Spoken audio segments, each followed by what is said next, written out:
झाडच मेन महत्वाचे आहेत की या सृष्टीचं संचालन करतात. ते काय करतात? ते झाड, पाणी, फक्त झाड आणि गंगा माता हे दोन पूर्ण सृष्टीचं संचालन करतात.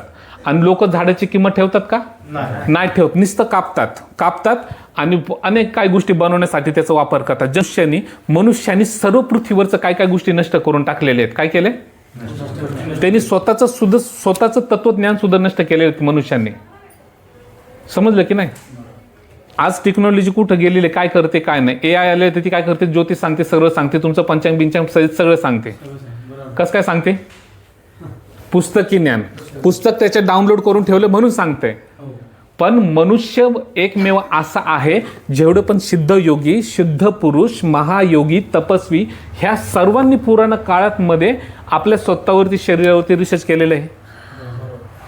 कुणावरती? स्वतःच्या शरीरावरती अध्ययन करून ध्यान धारणाद्वारे सगळे गंधारे शरीरामध्ये 72,000 नाड्याचे आहेत. कसं काय माहिती त्यांना? इडा, पिंगळा, सुषुम्ना नाडी कुठे आहेत तेच कसं काय माहिती त्यांना? काय आज्ञाचक्र कुठे आहेत त्यांनाच कसं काय माहिती? बरोबर ना? या आताच्या रोबोटांना माहिती होतं का? ज्यावेळेस तुम्ही तो ग्रंथ डाउनलोड करता त्यावेळेस तुम्ही सांगणार. काय करणार?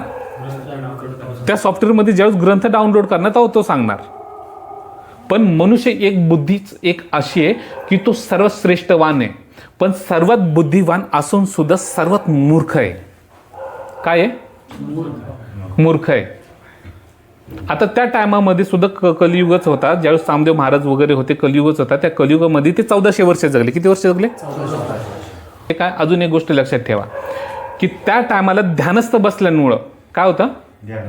ध्यानस्थ बसल्यामुळं त्याला मूळ त्याच्या शरीराचं ज्ञान नसल्यामुळं तो अनंत कालचक्रामध्ये गेला. अनंत कालचक्रामधला टायमिंग आपल्या भूलोकाच्या टायमिंगमध्ये फरक आहे. समजलं? थोडक्यात ज्यांना इंग्लिश वगैरे कळतं त्यांनी ते मल्टीरिव्हर्समध्ये जातात. बरोबर? हे तिकडे गेले.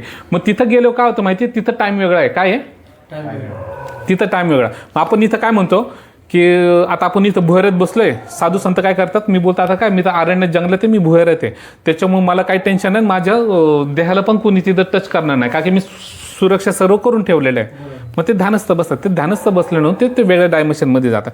तिथं गेल्यानंतर ते विचार काय करतात माहिती का? मी तर काय आहे भुयारामध्ये बसलेलो आहे, त्याच्यामुळं मी 1 वर्ष काय जाणार नाही, मी 1 वर्ष सर्व इथला अनुभव घेईन. काय घेईन?